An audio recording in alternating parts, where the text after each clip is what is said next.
I don't know about you, but when I hike in a wilderness, I marvel at the many different kinds of trees, shrubs, and flowers. But what I really want to see are the animals. The problem is, the animals don't want me to see them. So I hunt for clues they have left behind. Hunting for animal signs is like being a spy. What kinds of clues do animals leave? One of the most obvious signs of the presence of animals are their homes. Animals make or use all kinds of homes. Nests are one kind. Of course, most birds make nests, but not all bird nests are alike. Some are made of sticks, others with mud or other materials. Some are in trees, some float on the water or lay on the ground. Sometimes you can find them in their nests, like these wren hatchlings. Other creatures make their nests besides birds. Mice, rabbits, and wasps are just a few. Guess what animal made this nest?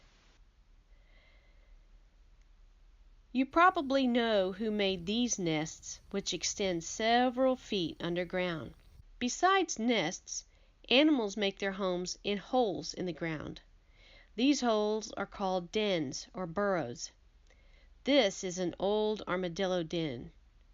They prefer homes near the base of trees and in the brush or bushes. The sunglasses are not the armadillos. They were placed there to help show the size of the hole.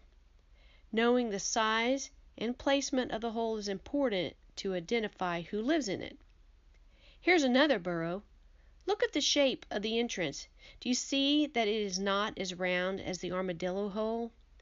The opening has more like a flattened circle, because a gopher tortoise dug this hole. The gopher tortoise is important because other creatures use its home for their home too. Mice, skinks, frogs, scorpions, and even rattlesnakes can be found with a gopher tortoise in his home. Do you know what animal lives in this den hiding in the bushes? If you guessed a fox, you're right. Otters, raccoons, rabbits, and even some burrowing owls are only a few animals whose homes are in the ground or sides of riverbanks. Can you think of other animal homes besides nests or dens? How about spider webs? Or beaver lodges?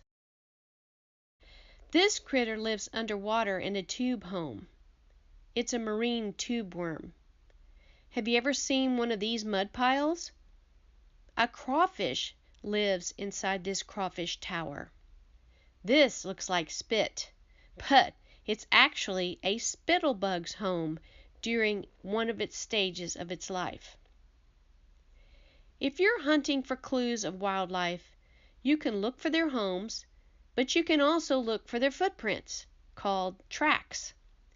Track handbooks, pamphlets, or online identification guides can help you figure out who made the tracks. Where you find a track is important in deciding which animal it belongs to.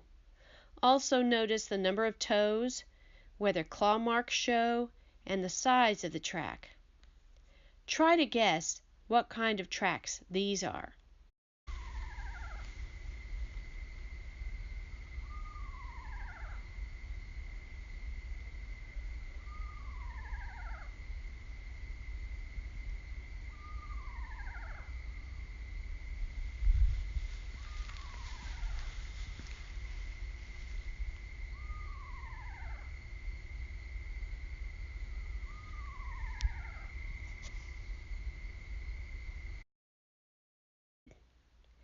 A good place to look for tracks are near water, because animals come to drink, and the ground is soft and wet and will imprint the animal's footprints.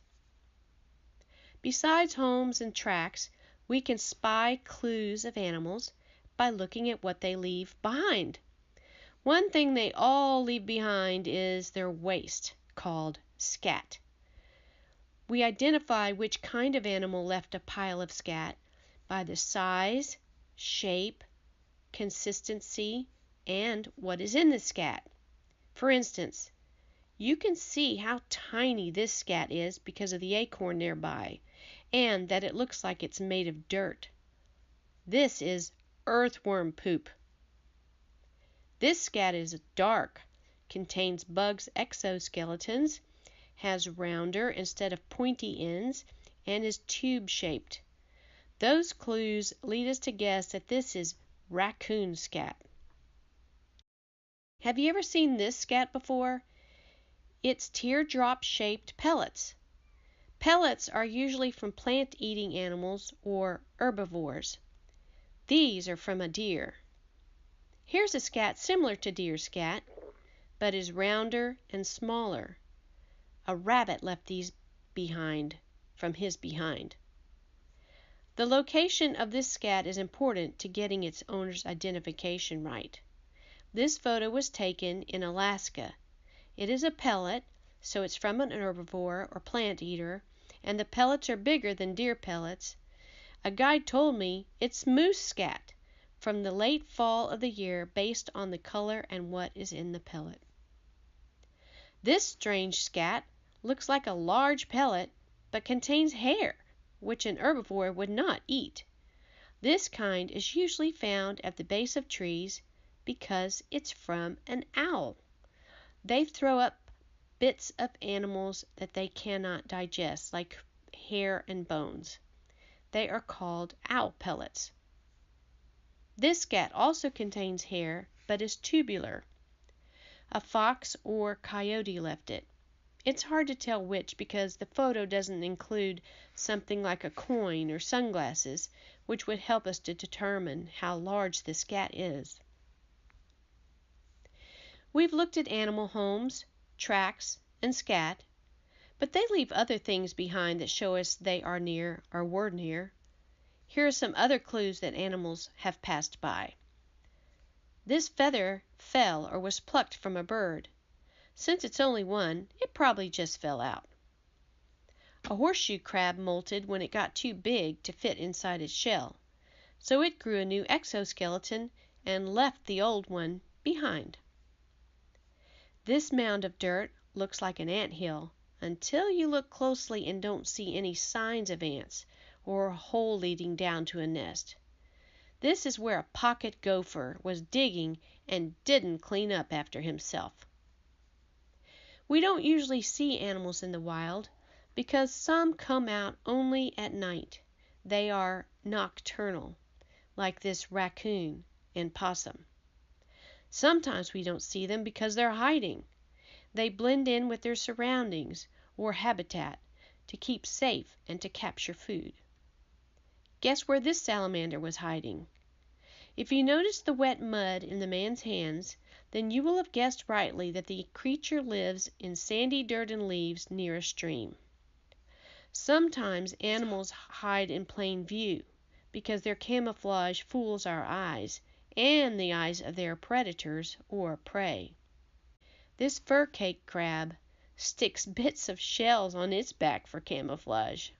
An animal's coloring helps camouflage it. Where's the osprey in this tree? These are anhingas, a type of bird. Can you find two anhingas in this photo? Do you see a creature in this photo? Can you see the alligator better now? Look for the critter on this pitcher plant. The pitcher plant is a carnivorous plant or an animal-eating plant, and it makes a sticky, sweet substance that attracts insects. A spider with her babies in a sack on her back is hiding under part of the pitcher plant. When an insect is drawn to the plant, the spider can nab it. A pretty smart place to hide.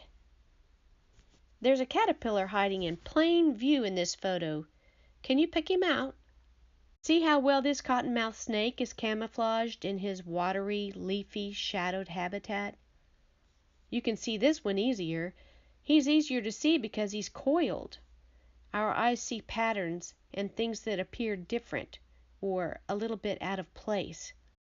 The brain is cluing you in to something to pay attention to when you see something a little out of place. Notice what's out of place here. The water is disturbed by something large. The picture was taken in Wakulla Springs, where manatees live. This twig was broken and looked like something had been rubbing against it. Some animal was rubbing against this tree also. In our scavenger hunt to find animals, we've looked at their homes, their hiding tricks. We also found that when our eyes are drawn to something that looks a little bit different than its surroundings, it could be an animal hiding. All of those animal clues use your eyes. But what about sound and smell? If you've ever smelled a skunk, you know it's near, even if you can't see it. Here are some animal sounds that give us clues that they are near.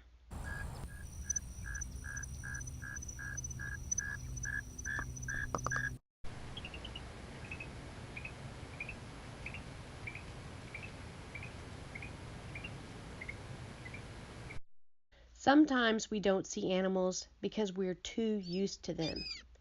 If you go to the beach often, you probably see these animals every time you go, but you may not notice them anymore. You may have seen one of these animals in your yard and not paid any attention to it. Sometimes we're simply not looking.